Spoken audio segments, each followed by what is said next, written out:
E aí, povo esportivo aqui de Bento Gonçalves. Estamos iniciando mais um programa Esporte na TV, aqui no site da FML Assessoria, lá no link do FML TV. Vamos trazer muitas informações para vocês e de imediato iniciaremos com o Clube Esportivo, que na última semana realizou 2 jogos treinos. O primeiro na quinta-feira contra a equipe do Juventude e infelizmente saiu derrotado, perdendo por 2-1 para a equipe do Juventude. Até que teve o time principal, né, os 11 titulares de Badico, o jogo foi bastante equilibrado. No segundo, com as trocas, o Juventude saiu na frente, o Esportivo até chegou ao empate, mas no finalzinho da partida o Juventude fez o 2-1.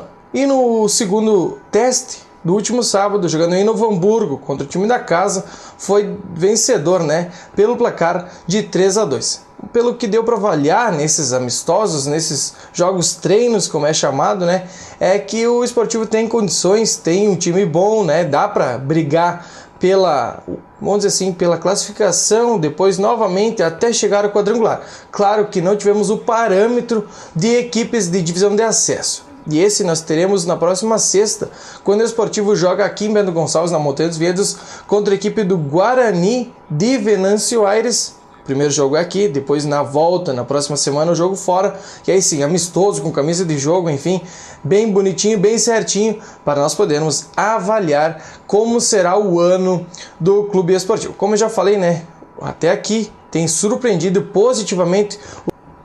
E o técnico Badico vem mostrando a cara que ele terá da equipe, né, dos que já tem à sua disposição, vem formando um 4-2-3-1 e sempre vem repetindo essa formação. Até o momento, os de linha, pelo menos, né, são o lateral direito é Tuchê, os 2 zagueiros, o Thiago Steffen e o Wilson, e na lateral esquerda, o Márcio. Os 2 volantes, Tirex e Natan, os 3 meias, William Ribeiro, Marco Antônio e Roger Bastos, e na frente, o atacante Lua. Na última semana chegou mais um zagueiro, né, Alex Xavier, um zagueiro experiente, de 38 anos, porém chegou e já sentiu a perna, então não está treinando ainda com o grupo de jogadores. Então fica o convite, né, na próxima sexta-feira contra a equipe do Guarani de Venâncio Aires, amistoso, né, com camisa de jogo, lá na Montanha dos Vinhedos. Ainda sobre o Esportivo, tem as categorias de base, que no próximo sábado tem a abertura oficial, né, onde o Acácio Ergues, né, que é o coordenador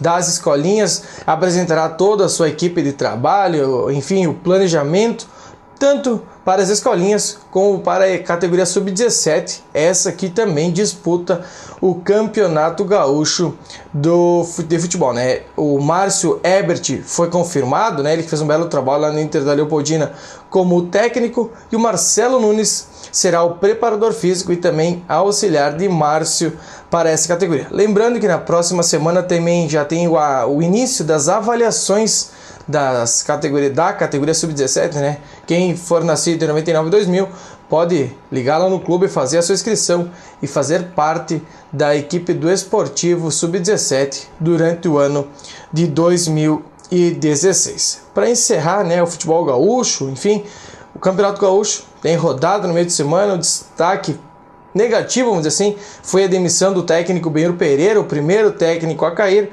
e os dupla Grenal, enfim, vamos ver quem será as 8 equipes classificadas para a segunda fase do Gauchão. Lembrando que a divisão de acesso inicia apenas no dia 6 de março. E quem quiser mais informações sobre o Campeonato Gaúcho, no site da FML.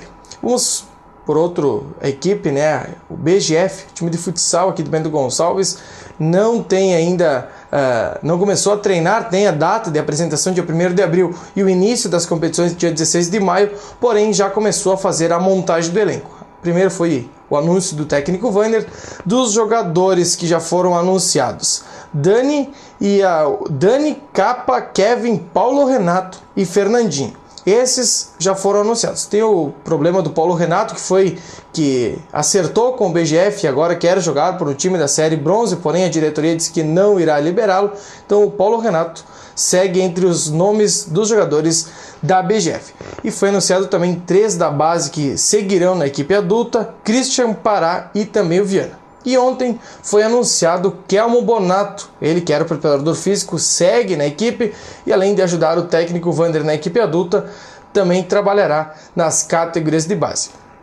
Ele que mostrou todo o seu trabalho, né, todo o seu empenho, e por o número de jogadores ser reduzido, a equipe corria e muito ano passado, então que ele possa fazer esse belo trabalho novamente em 2016. Pelo Farrapos, o time de rugby aqui de Bento Gonçalves se apresentou, iniciou seus trabalhos, o Javier está no comando da equipe e segue aí até o início do Campeonato Gaúcho. Claro, depois tem a Liga Sul e também o Super 8 para a equipe do Farrapos disputar. Vai ter uma troca, enfim, vai ter novidades no Farrapos em termos de diretoria e, pelo que sabemos, terá outro treinador. Javier terá companhia de um outro técnico para o ano de 2016. Pelo BG Snakes, a equipe de futebol americano aqui de Bento Gonçalves também segue a sua pré-temporada, fez o seu primeiro jogo da história, venceu esse primeiro jogo e estreia no Campeonato Gaúcho dia 13 de março, né? O mês que vem, então tem mais um mês de trabalho para chegar e quem sabe fazer bonito na sua primeira vez que disputará um campeonato, e esse, né? O Campeonato Gaúcho de Futebol Americano. Pelo Bento Vôlei, né, vem aí de derrotas consecutivas, a última por Maringá por 3-7-0. Treina pesado, apesar do carnaval, não parou e busca a recuperação fora de casa no próximo sábado contra a equipe do Canoas. Esse adversário que é uma pedra no sapato do Bento Vôlei, porque derrotou na final do estadual, enfim, nos jogos decisivos deu Canoas, e esse é mais uma decisão para a equipe do Bento Vôlei, precisa da vitória se quiser continuar sonhando com a classificação rumo aos playoffs da Superliga. E notícias, né, também do Bento Vôlei, do Farrapos, do BG Snakes e do BGF no site da FML.